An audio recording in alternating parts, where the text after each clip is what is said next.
नमस्कार दोस्तों, कैसे हो आप सभी लोग? आप सभी का स्वागत है हमारे चैनल में।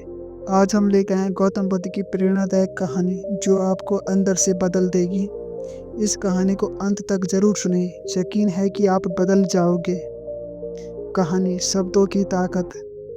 बहुत समय पहले की बात है, भारत की पवित्र भूमि पर जहाँ घने जंगल, शांत नदियाँ और छोटे-छोटे गांव बसे हुए थे, वहीं एक महान आत्मा ने जन्म लिया, गौतम बुद्ध। वे केवल एक महापुरुष नहीं थे, बल्कि करुणा, शांति और विवेक की जीवित मिसाल थे।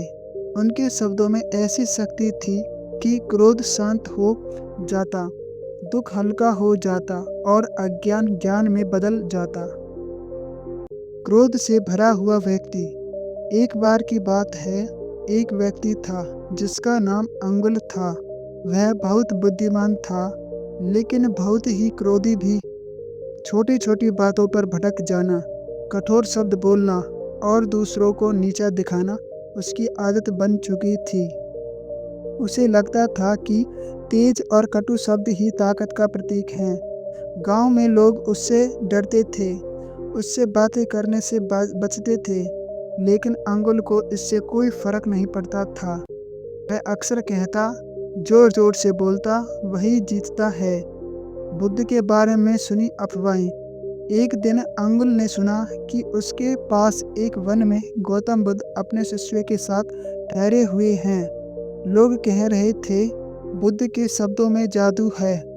वे बिना गुस्सा किए सबको शांत कर देते हैं। उनके सामने क्रोध टिक नहीं पाता। यह सब सुनकर अंगुल हंस पड़ा। उसने कहा, शब्दों से किसी का क्रोध कैसे बदल जा सकता है? यह सब दिखावा है। उसने ठान लिया कि वह बुद्ध के पास जाएगा और उन्हें अपमानित करेगा, ताकि सबको पता चले कि शब्दों की असली ताकत क्या होती है। बुद्ध से पहली भेंट। अगले दिन अंगुल गुस्से से भरा हुआ वन की ओर चला। रास्ते भर वह सोचता रहा कि बुद्ध को क्या-क्या कहेगा। जब वह पहुंचा तो उसने देखा, बुद्ध एक वृक्ष के नीचे शांत भाव से बैठे हैं। उनके चेहरे पर असीम शांति थी। उनके चारों ओर शिष्य मौन में बैठे थे। अंगुल ने जोर से बोला, तो तुम ही हो गौतम बुद्ध। लोग तुम्हें बहुत बड़ा संत कहते हैं। बुद्ध ने आंखें खोली, हल्की मुस्कान दी और शांत स्वर में बोले, हाँ मैं ही हूँ, तुम्हारा स्वागत है। अंगुल को यह शांति और भी चुभ गई।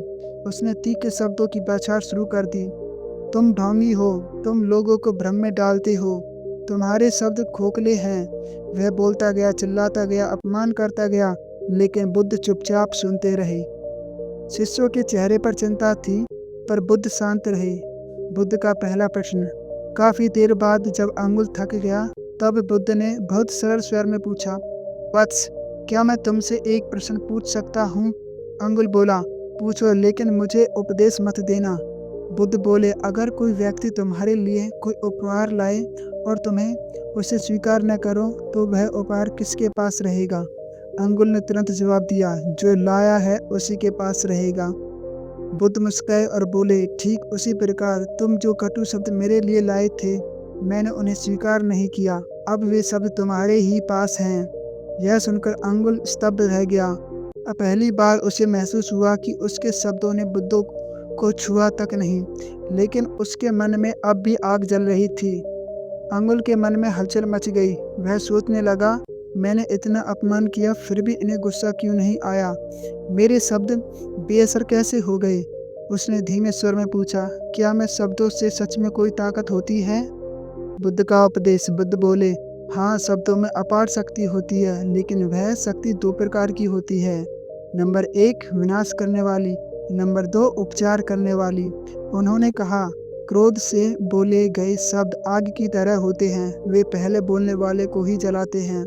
करुणा से बोले गए शब्द जल की तरह होते हैं, वे आग को बुझा सकते हैं। बुद्ध ने अंगुल से पूछा, बताओ तुम्हारे शब्दों ने तुम्हें क्या दिया?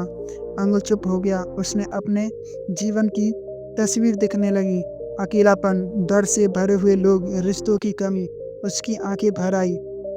अंगुल ने सिर झुका लिया और बोला, मैंने अपने शब्दों से दूसरों को चोट पहुंचाई और खुद को भी। क्या मैं बदल सकता हूँ?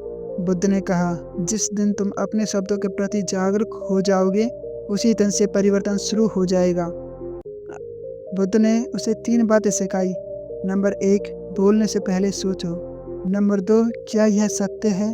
नंबर 3, क्या यह करना पूर्ण है? अगर कोई शब्द इन 3 कटौतियों पर खरा नहीं उतरता तो उसे मौन में ही रहने दो। समय बीतता गया, अंगुल ने अभ्यास किया। वह हर शब्द को तोड़कर बोलने लगा। धीरे धीरे उसका क्रोध कम हुआ। लोग उससे फिर बात करने लगे। उसका मन हल्का होने लगा। उसे समझ आ गया कि सच्ची ताकत ऊंची आवाज में नहीं बल्कि शांत शब्दों में होती है। कहानी का संदेश, बुद्ध ने अंत में कहा, शब्द तीर की तरह होते हैं, छूट जाने के बाद वापस नहीं आते। इसलिए ऐसा बोलो कि अगर शब्द वापस लौटें तो तुम्हें शर्म न आए। नैतिक शिक्षा, शब्दों में अपार शक्ति होती है। कठोर शब्द रिश्ते तोड़ते हैं, करुणा भरे शब्द जीवन बदल देते हैं। मौन भी कई बार सबसे शक्तिशाली उत्तर होता है। धन्यवाद। ऐसी कहानी को